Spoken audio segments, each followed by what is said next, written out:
I did not have any understanding of just what it would be like. I tried to warn you as much as possible. It was meant to be a happily ever after, but it turned out to be anything but a fairy tale. 2 years after the nation celebrated, it could not have been a happier, more glorious day. But then things started to go downhill. How has it all gone so wrong? We had this unpredictable couple who were going to do things in a very different way. When did the cracks start to show? The so-called Fab Four dream disintegrated step by step. Where did the problems really lie? If you compare the newspaper coverage of Meghan to any of Harry's past girlfriends, it's quite shocking. They don't seem to be in touch with the mood of the nation anymore. And was it ever really going to work? It's not enough to just survive something, right? Like, that's not the point of life. You've got to thrive. As they try to start a new life in LA, they're going to war with an old enemy. Last night came the surprise announcement that she is suing the Mail on Sunday. It would be much better if Meghan and Harry simply said nothing. Were the signs of trouble there from the very start? And what does the future hold for Harry and Meghan? How celebrity are they going to become? How diluted will the royal brand become? Harry is stepping away from the life that he was born into. It has been 2 turbulent and very troubled years. They're like a drowning couple. The more they struggle to escape the things that they don't like, the more they sink.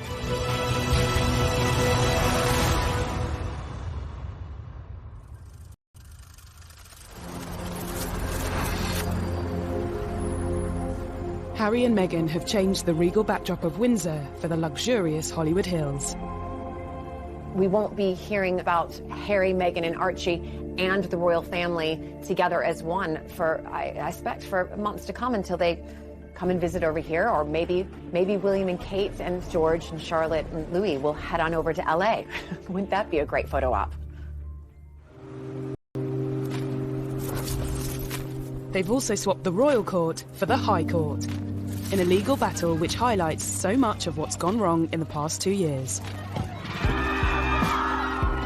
Meghan's family issues, their fight for privacy, their war with the tabloid press. The court case could turn into their biggest nightmare. And it all centres on letters written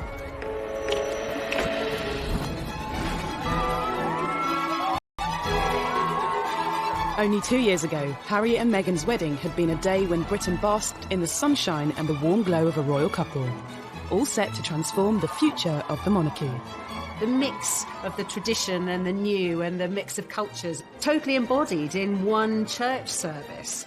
And billions of people watched that service and were moved to tears, both by the romance of it and by what it represented. We celebrated with them, but were the seeds of their troubles already clear to those who looked?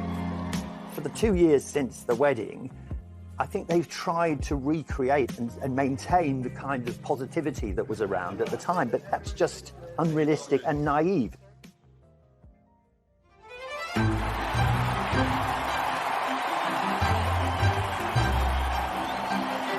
Less than 10 years ago, Harry watched older brother William marry his queen.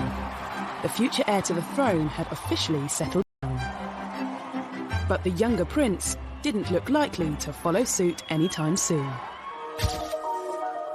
This was quite a difficult period in Harry's public image because whilst people loved the sort of cheeky, chappy image, once he was constantly being photographed falling out of Sloane nightclubs on the King's Road, people did start to slightly turn against him. Pressure on the prince's love life had also been building. After 2 long-term relationships came and went. The first love, Chelsea Davy, who he fell head over heels in love with, she had to look into the goldfish bowl of royalty and to realise absolutely this wasn't the life for her. Harry was disappointed.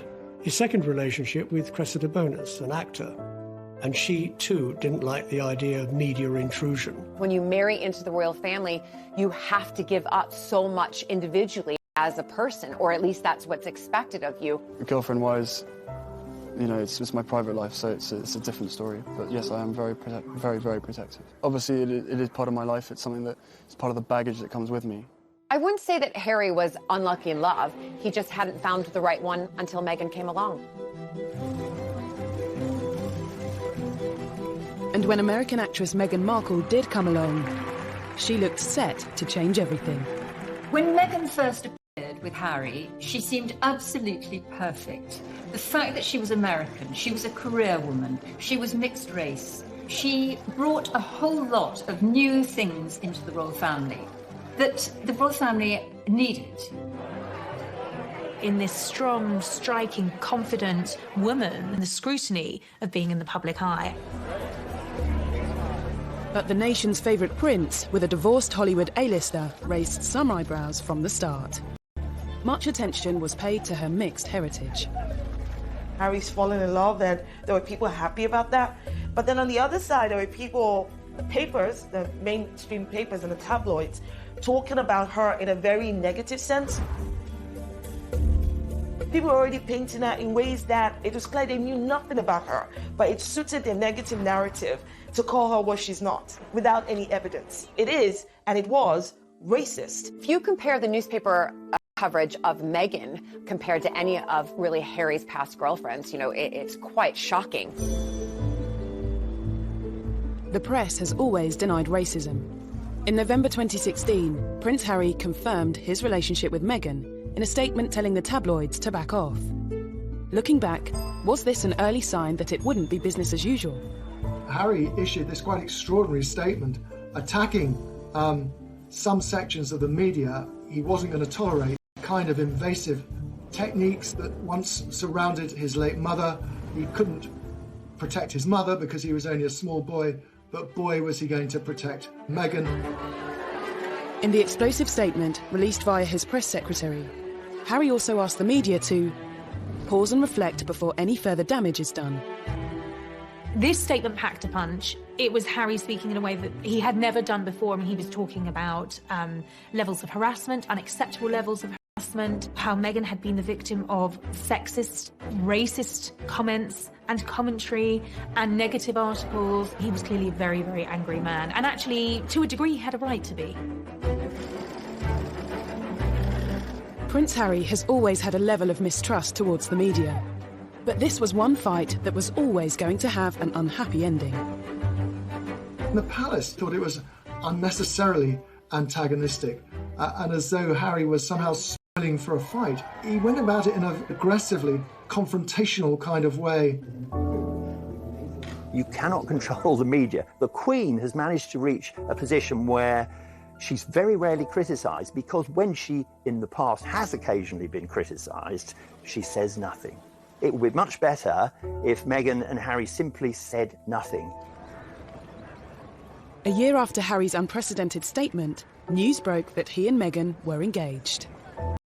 The nation's favourite younger brother decided to give us all some good news today by announcing he was to marry the likeable Meghan Markle.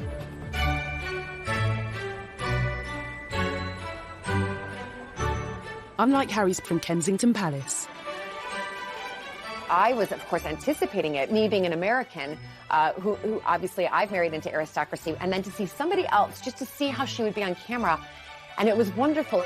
What we're doing, just roasting chicken and Trying to roast chicken. trying to roast the chicken. And it was just an amazing surprise. It was so sweet and natural and very romantic. You could see she was just smiling the whole time and almost laughing several times throughout the interview. But even at what should have been one of the happiest moments of his life, Harry still showed some signs of anxiety about how his fiancée would be treated. I did not have any understanding of just what it would be like. I don't think either of us did that. We both said that, even though we knew that it would be. I tried to warn you as much as possible. Both of us were totally surprised by the reaction after the first 5-6 months when we had to ourselves of what actually happened from then. So I think you can have as many conversations as you want and try and prepare as much as possible, but we were totally unprepared for what happened after that. The scrutiny. Well, all sorts. You could see that the old thorny issue of Harry's relationship with the press was raising its head again. The news that the world's most popular prince was set to marry a Hollywood actress sent the world into a frenzy. Their wedding was an unforgettable day, but could this story ever really have a fairy tale ending? Things were said and done in the run-up to the wedding that both sides regret that had caused irreparable damage.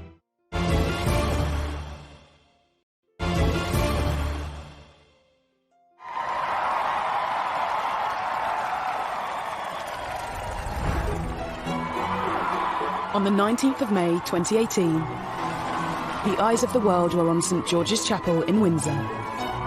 The wedding day was wonderful. Meghan looked beautiful in her dress. Harry couldn't have looked happier. The ceremony itself was so vibrant, it was so new, it was so different, it was so unique to the two of them. And I think it was the start of something very, very happy and very, very special. Nobody can deny that the wedding day itself was sparkling. It was magic. It was like Disneyland. The couple were given the titles Duke and Duchess of Sussex. Everything seemed perfect, but was there trouble and unrest, just hidden from view?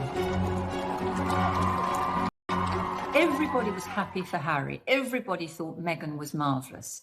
It could not have been a happier, more glorious day. But then wheels started to come off amid suggestions that the couple had been a bit difficult over the planning of the wedding and that demands were being made that perhaps weren't quite in proportion with their place in the royal pecking order. He said before the wedding, what Meghan wants, Meghan gets.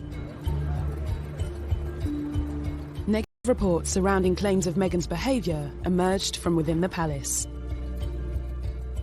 It's been reported that Meghan was demanding that she wanted a certain tiara to wear, and then she was given the one that she didn't want to wear.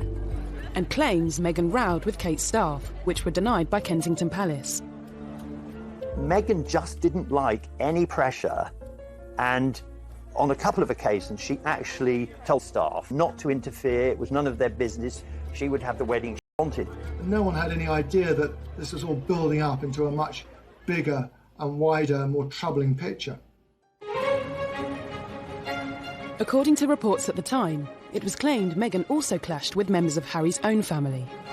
Speculation was rife. There was a huge row when Kate was upset because Meghan insisted she didn't like the dress that Princess Charlotte was planning to wear as one of the bridesmaids. And inevitably, if you shout at someone in private and you're a royal, there is a good chance it will be leaked. There was a constant feed of endless negativity. Author Tom Quinn believes Harry and Meghan's private accommodation played a part in the tensions. Nottingham Cottage is in the grounds of Kensington Palace, and it's quite small. I mean, it's tiny compared to the enormous double apartment that Kate and William have. It was being pointed out to them in no uncertain terms. They weren't in the First Division because that place is held by William and Kate. So inevitably that led to friction. In Meghan's world, if you're determined enough, you can get to the top, but Meghan can't. She can't get to the top, whatever she does. Was the untraditional mix of American celebrity and British royalty ever really going to work? The wedding was also marred by controversies surrounding Meghan's father. We're talking a global wedding for millions to see across the world. People are anticipating this, and what's being reported day after day to the lead up of the wedding is about her father, Thomas Markle, and is he going to come over and walk her down the aisle? Are they speaking? Have they spoken? There was the whole farcical business of Thomas saying, I can't come to the wedding, but then photographs suddenly appeared, taken by a paparazzi, showing Thomas Markle being measured for a suit, looking at a book about English landmarks. And these pictures were sold all over the world to the huge embarrassment. Thomas Markle couldn't walk Meghan down the aisle, but he did carry out a string of interviews with the British press. It meant he continued to dominate headlines even after the wedding. I'm a footnote in one of the greatest moments in history, rather than the dad walking her down the aisle. Millions watched this interview on ITV's Good Morning Britain as he explained why he staged paparazzi photos. They take all kinds of pictures of me that making me look negative. So I thought this would be a nice way of improving my look. Well, obviously that all went to hell. And I feel bad about it. I apologize for it. There seems to have been this toing and froing of mutual accusations where Meghan felt her father wasn't being sufficiently positive about the wedding, and Thomas Markle felt that there was no sympathy for him. Thomas Markle also discussed conversations he claimed to have had with Harry in private. I was complaining I didn't like Donald Trump. He said give Donald Trump a chance. What were Prince Harry's views on Brexit? It was just a loose conversation about something that we have to try. I think he was open to the experiment.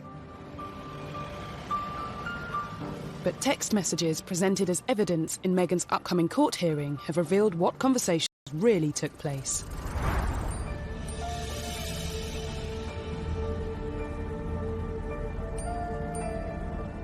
We now know what Harry was really thinking as newly revealed texts from him just before the wedding warned Meghan's father about talking to the media.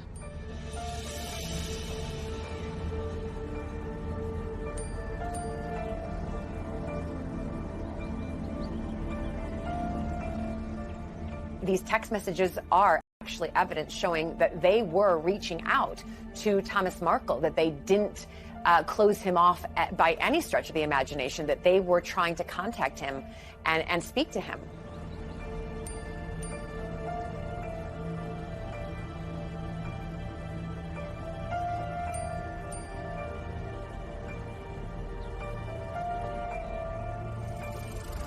The private messages also showed how Meghan made attempts to speak with her father. Not sure the royal family as a whole will be affected in any way by the publication of these texts, but they won't like the fact that Meghan and Harry have shown once again that they're not very good at dealing with the media.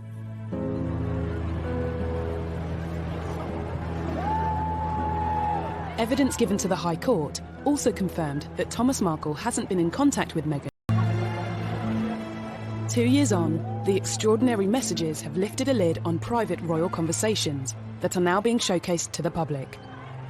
Right now, Meghan and Harry are thinking, we're just going to release everything to prove to everybody what exactly and really did happen. I think that now that they have moved thousands of miles away from home, that they're not supported by that palace PR machine, they're more vulnerable, they are more at risk, they're more exposed now than ever. Debate over Meghan's relationship with her father was another problem in a growing list of troubles that followed the wedding. Could the most troubling issue of all be Harry's fallout with his own brother? One of the things that unquestionably adversely affected the relations between Harry and William, who were so close for so many years, was a series of rumours after the wedding. William expressed doubts to Harry as to whether or not he was too quick in being engaged to Meghan. There was a brotherly discussion, which I think was voiced out of concern from William, but was misinterpreted as a lack of support. Things were said and done in the run-up to the wedding that both sides regret, but had caused irreparable damage. That's Harry. He's quite a headstrong, impulsive young man. He's much more like his late mother than William, who considers things and is, in that regard, is more of a Windsor and more like his father.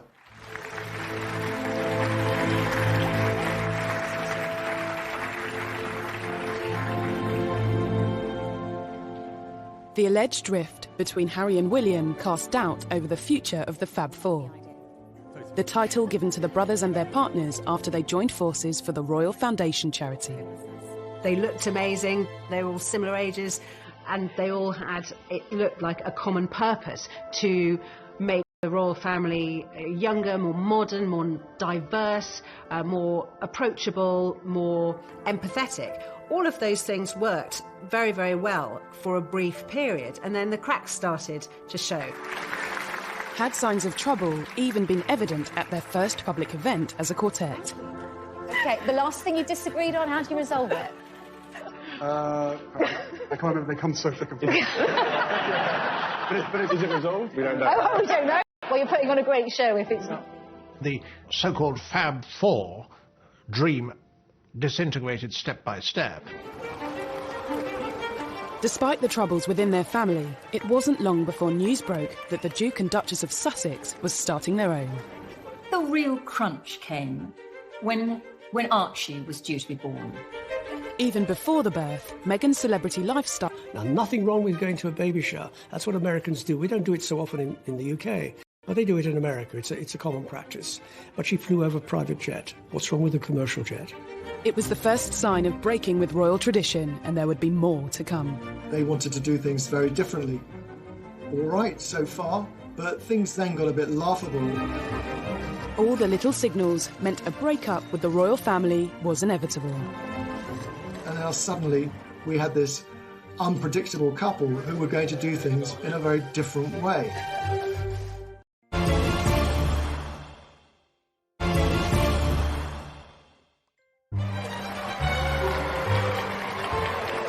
For decades, new additions to the royal family have been welcomed to the world on the famous steps of the Lindo wing of St Mary's Hospital in central London. But not when it came to Harry and Meghan's first child, Archie. I'm very excited to announce that Meghan and myself have a baby boy early this morning, a very healthy boy. The first public glimpse of the royal baby came 2 days after he was born. I mean, I have the two best guys in the world, so I'm really happy.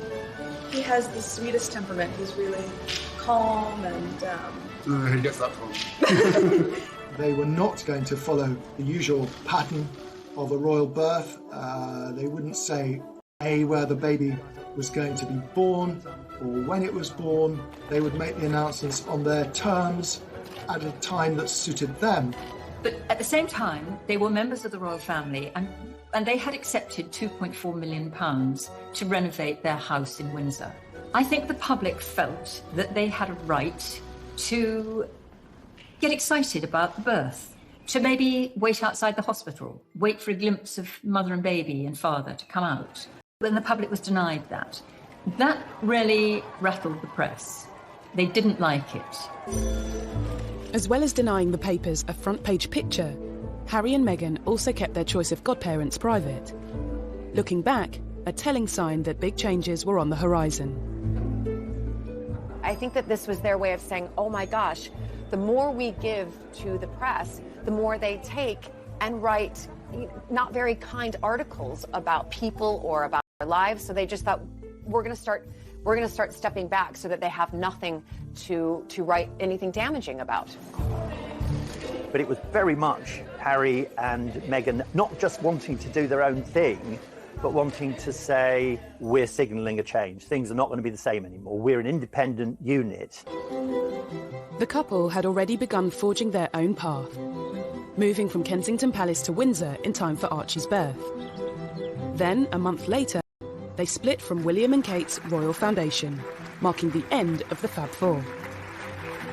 Their appearance 18 months earlier at a Royal Foundation forum proved to be the first and last time the quartet would appear at such an event together.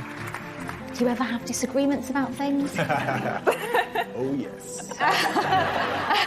Can you really have four very big personalities with different backgrounds, with Meghan and Kate, and different futures with William and Harry? Can they really be a cohesive group that can work very happily together? They probably should have separated at the very beginning and not tried to be a quartet.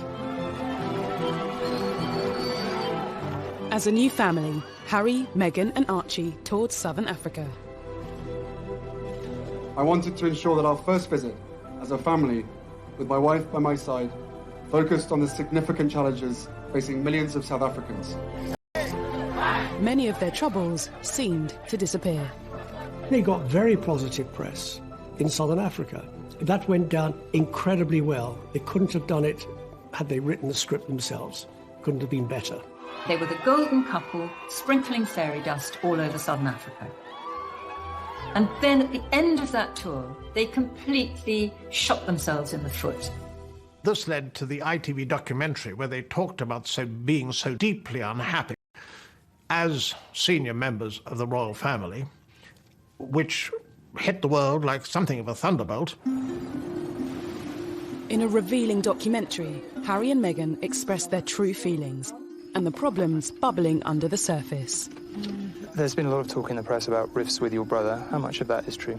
Look, we're brothers. We'll always be brothers. We're certainly on different paths at the moment, but I will always be there for him, and as I know, he'll always be there for me. I don't know what the impact on your physical and mental health of all the pressure that you clearly feel under. Thank you for asking, because not many people have asked if I'm okay. It's not enough to just survive something, right? Like, that's not the point of life. You've got to thrive, you've got to feel happy, and I think I really tried to adopt this British sensibility of a stiff upper lip. She did really try to adapt this British stiff upper lip, keep calm and carry on, you know, never complain, never explain. But let's remember, she's American. We like to complain and explain. Rather ill-advised in my view, because, you know, he talked about how, you know, grim their lives were against a backdrop of one of the most benighted and poorest parts on the globe. This wasn't enough. They also wanted to send a message to the tabloids. While Harry and Meghan were 5,000 miles from home last night, came the surprise announcement that she is suing the Mail on Sunday for publishing a private letter she wrote to her estranged father. Harry's bombshell statement at the end of that tour announcing that his wife was taking legal action against a newspaper, and really, well, a character assassination, I suppose, on the British media. No one expected it to end like that. Harry and Meghan were very publicly sharing their troubles with the world, and the world lapped them up. I think that part of the fascination and the outrage thrown at Harry and Meghan is probably deeply rooted in jealousy in some part, right? People don't want to accept that. Be it ordinary people like you and I, or, you know, high-profile people who just want to get in there. People think that Harry and Meghan is the next, I don't know, chapter or episode of Netflix's The Crown. No, these are real people. At Christmas, Harry and Meghan did things their own way again. They spent Christmas in Canada, not Sandringham. The only other time Harry had missed Christmas with the Queen was when he served in Afghanistan. And just 2 years earlier, the royal family had broken protocol to invite Meghan to the celebrations. Meghan was invited to Sandringham for Royal Christmas before they were even married. She is the only royal girlfriend to have been afforded that privilege. So I think the royals went above and beyond and did everything they possibly could to make her feel at home. But their decision to skip Sandringham in 2019 was a clear sign of an imminent and much bigger decision. Once Harry and Meghan had gone to Canada for Christmas, once it became clear that they'd taken their dogs with them, it became very, very obvious that they weren't coming back anytime soon. Just before Christmas, he and Meghan decided to have a pause and think about what they wanted to do. They went off to Canada, and when they came back, it was announced early in 2020 that they were going to remove themselves from royal life.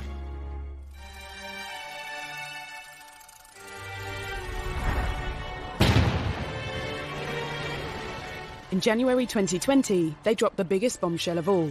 They said they intended to step back as senior royals. It was absolutely shattering. He gave other senior royals, including the Queen, almost no notice at all. And I thought that he and Meghan had gone rogue, and that this was a deplorable way to handle it. I think that the Queen should have been informed. There had been negotiations that had been going on for some time, but nothing had been decided. And he was told to commit his ideas to paper, and he responded, well, no, if I do that, it'll just end up in the newspapers.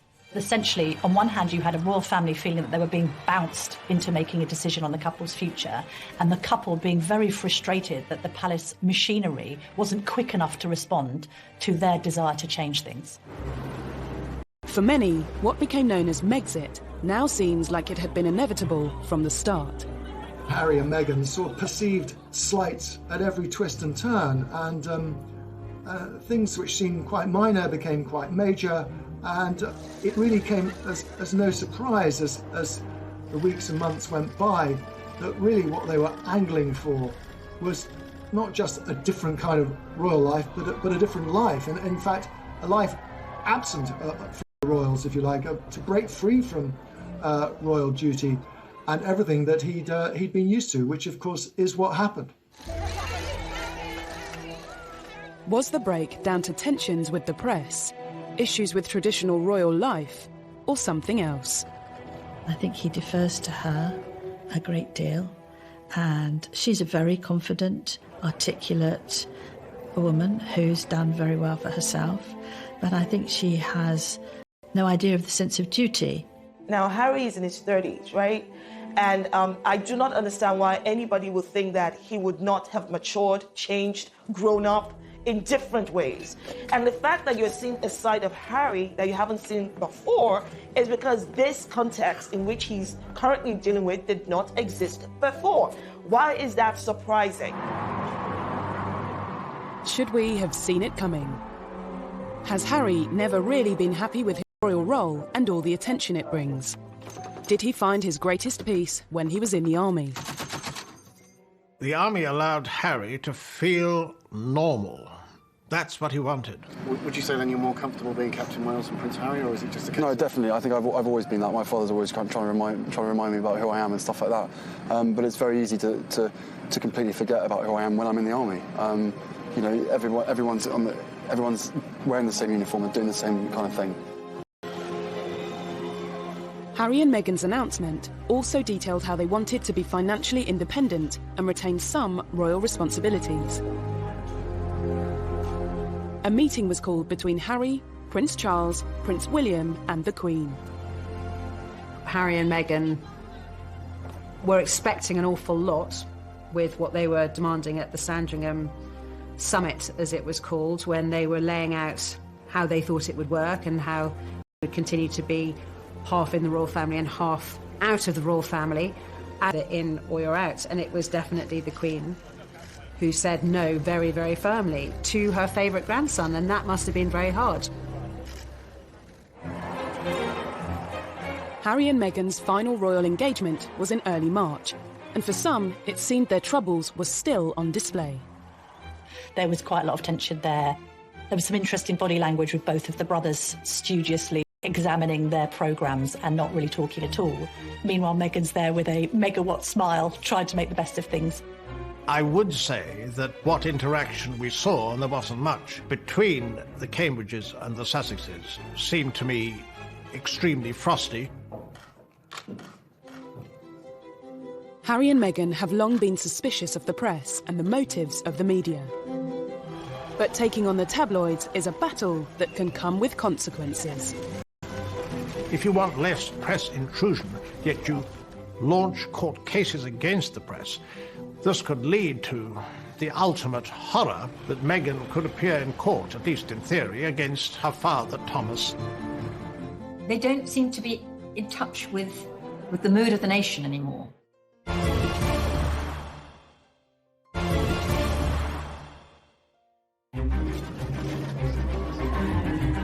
In the 2 troubled years since their wedding, Prince Harry and Meghan Markle have made no secret of their feelings towards the tabloids. Looking back, Harry has long been vocal about what he sees as press intrusion. They still upset me and I still read them. Why, I do not know. And so what do you think the public perception of Harry is? I don't know, it fluctuates. It depends on what the media want to write, I suppose. That feeling only grew when he and Meghan became a couple. We were just hit so hard at the beginning with a lot of mistruths that I made the choice to not read anything, positive or negative. It just didn't make sense. Being part of this family and this role and this job, every single time I see a camera, every single time I hear a click, every single time I see a flash, it takes me straight back.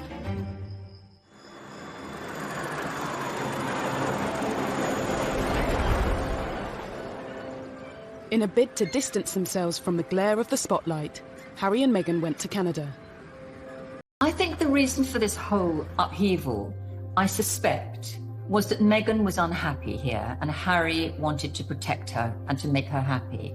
And I think she was unhappy probably because she had made some very big life changes in a very short space of time.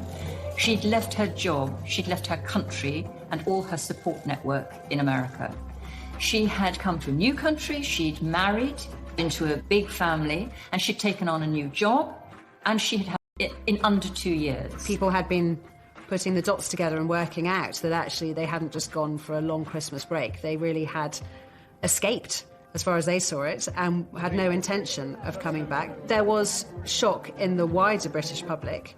I think there was dismay and great sadness that it seemed so drastic. Any plans for an easy transition across the Atlantic soon hit controversy. Canada said it would not foot their security bill following their change in royal status. Security has always been so important for Harry, and he's stressed this throughout the negotiations. But this will be extremely costly. It's like a sort of daydream. It's like a dream of an ideal world where they can have a private life and they'll be able to do whatever they want. There wasn't an easy way for them to be half in and half out royals. Just days before their royal status was officially due to end, Harry and Meghan's plans changed. As US borders threatened to close amidst the coronavirus breakout, Harry, Meghan and Archie made a dash for California. Harry, I think, decided, probably quite impulsively, which is in his nature, to get Meghan back to her comfort zone. Their original plans have sort of fallen in tatters. They've got to decide what it is they want to do, how they want to do it, when they want to do it, and where they want to do it. They've got advisors around them, and I hope they're getting the right advice, because the right advice is not just about what is good for Canada and the United States, it's also what is not going to bounce back on the monarchy and on the institution. It's important that they take that into consideration as well. As Harry and Meghan attempted to settle peacefully into LA life, their battle with the British press continued. Their long-awaited court case finally got underway.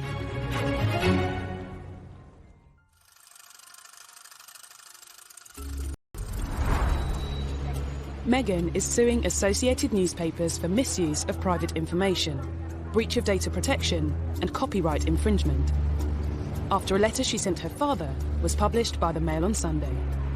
This is a private letter to her father expressing, her feelings, and having that released absolutely will cause distress on anybody. But to do so, she and Harry have had to reveal more personal information in court. They don't like being written about in the British tabloid press, but at the same time, they are suing, and that will come out in the courts, all of the text messages and the documents. So they must feel very, very confident that what they have to show will, in one sense, vindicate them. Absolutely. They want to use this opportunity to change about her father.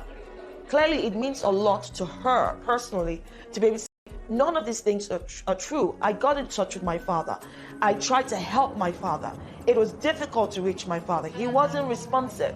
The reality is that they have to do this. And whether they win the court case or not, they're the first to do it, and I think that means a lot. The first round went in favour of the Mail on Sunday, with a judge dismissing some of Meghan's claims against the publisher, including allegations that it acted dishonestly. The judge threw out, in the preliminary hearing, threw out some of the allegations that Meghan and Harry had made against the Mail.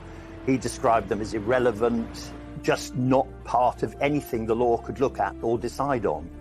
But that was just the opening battle. When the case goes to trial, it could all get really uncomfortable.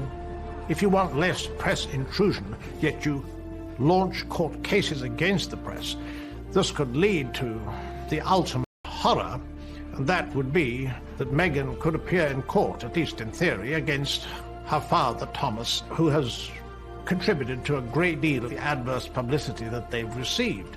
That would be a global news story and be truly bizarre. On top of Meghan's legal action, Harry has also filed a lawsuit against The Sun and the Daily Mirror for alleged phone hacking. I think Harry doesn't really like the press, and I think he often puts on a smile and a brave face, but deep down there's a loathing there. He's obviously trying to be specific with the Mail on Sunday's publication of Meghan's letter, and indeed he's being specific on hacking. If legal proceedings weren't enough, the pair have written an open letter to the Daily Mail, The Sun, the Daily Mirror and the Daily Express, signalling their intention to sever all ties with them. In the letter, they told the newspapers to expect no corroboration and zero engagement. Immediately, it was picked up by the tabloids and made into a story itself, and it made Meghan and Harry also, it made them seem petulant. They'll dig around even more furiously now for the sort of information that Meghan and Harry don't want to come out. So it will have the opposite effect from the one intended. The choices he's going to have to make moving forward.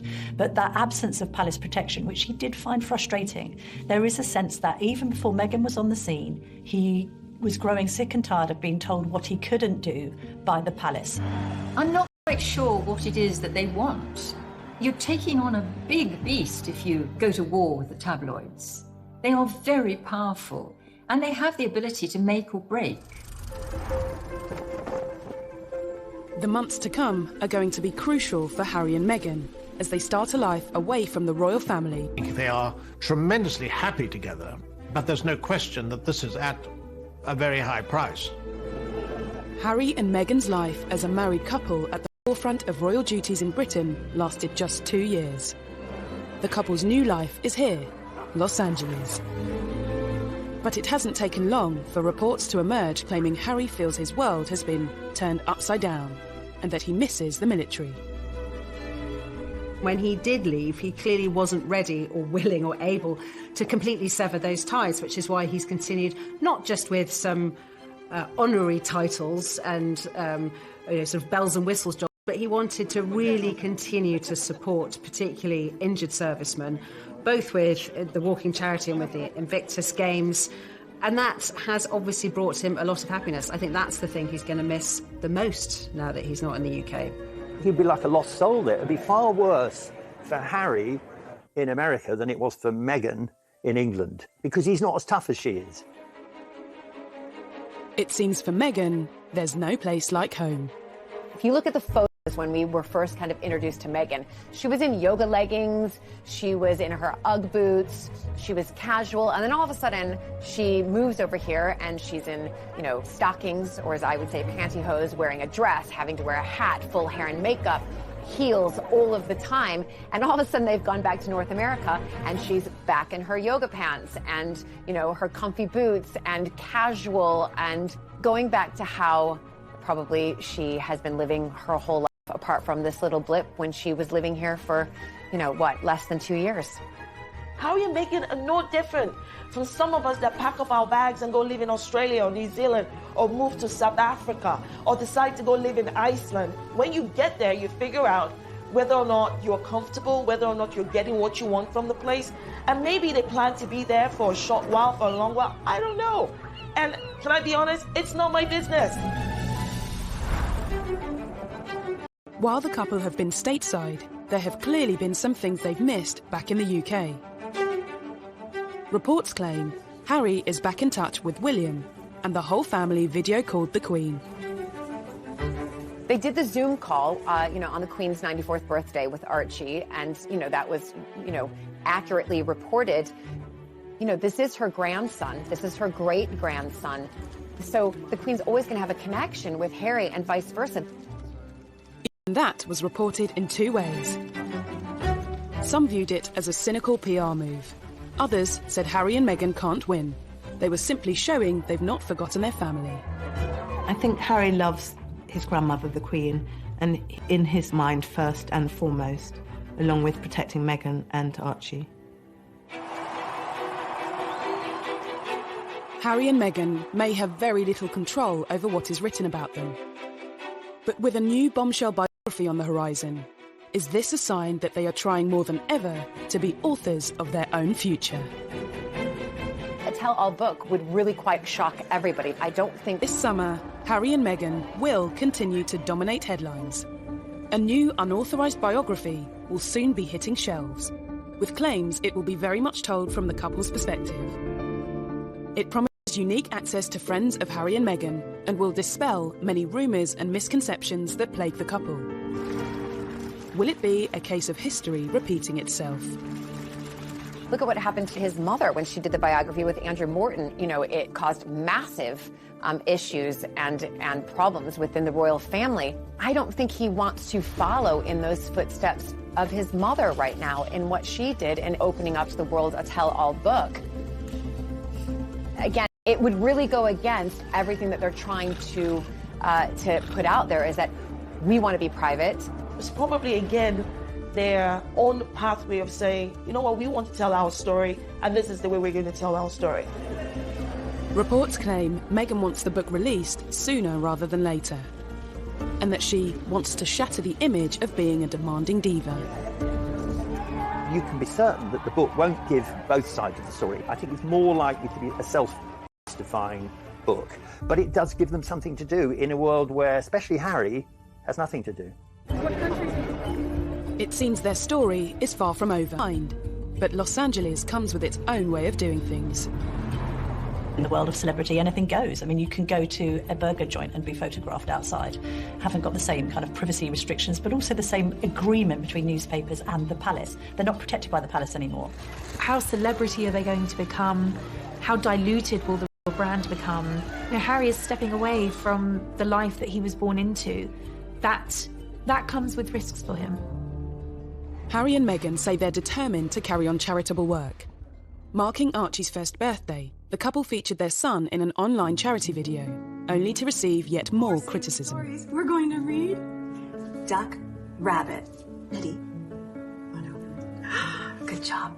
I think it's very odd and typical of the slightly contradictory nature of their lives and their views, because making a video of Archie on his first birthday is very sweet, and we know it's linked to a children's charity that Meghan supports, which is all good. But at the same time, it does show that Meghan, probably more than Harry, is not going to be able to say goodbye to the media and to having a media presence. She can't do it. They could release photos of Archie whenever they want to. I don't think they're really having their cake and eating it too. I think that they feel like, well, we can now do what we want to do. For Meghan, life has gone full circle and she's back in Hollywood. But where does that leave Harry? I think they'll take a lot of advice from the Obamas. They've set up their production companies, that they'll be talking to Oprah Winfrey, they'll be talking to big figures like that to try to find a way to carve a role for themselves as philanthropists, entrepreneurs, huge figures on a global platform. How they earn their money without people think they're trading in on their royal status is the tricky bit. However they choose to earn a living will be a new venture for former senior royals. If it doesn't work out, is there a path back to the palace? I think in a way it's seeing how they behave. If they use the royal family to make pots of money, then it won't be very good. If there's a tell-all interview on the television by Meghan and or Harry, that's not going to go down well. So they're really under the watchful eye of the royal family for the first year, which they probably don't like at all. The door has been quite clearly left open by the Queen for them to return to the royal family if that was what they wanted to do. She has allowed them to keep Frogmore Cottage, although they've been asked to pay back the £2.4 million that the taxpayers paid for the refurbishment, and rightly so. They haven't lost their titles. They haven't been stripped of their titles as such. They're just not able to use the HRH Lee has always wanted. Meghan has been the catalyst. She has enabled him to do this. She's helped to give him the confidence to take a step outside of the role that he was born into and to embark on a new chapter.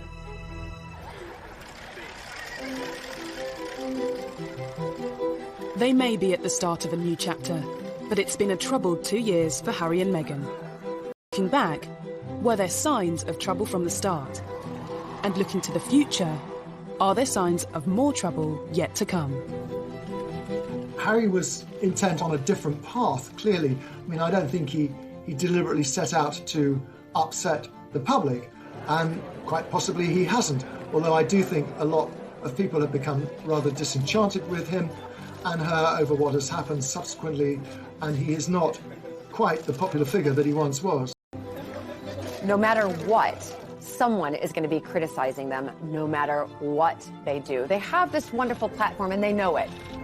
I don't think they're getting very good advice at the moment, and I don't think they are thinking a lot of these things through. Harry and Meghan are no different from any other couple out there. This is one of the fights that they have to undertake together.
absolutely perfect.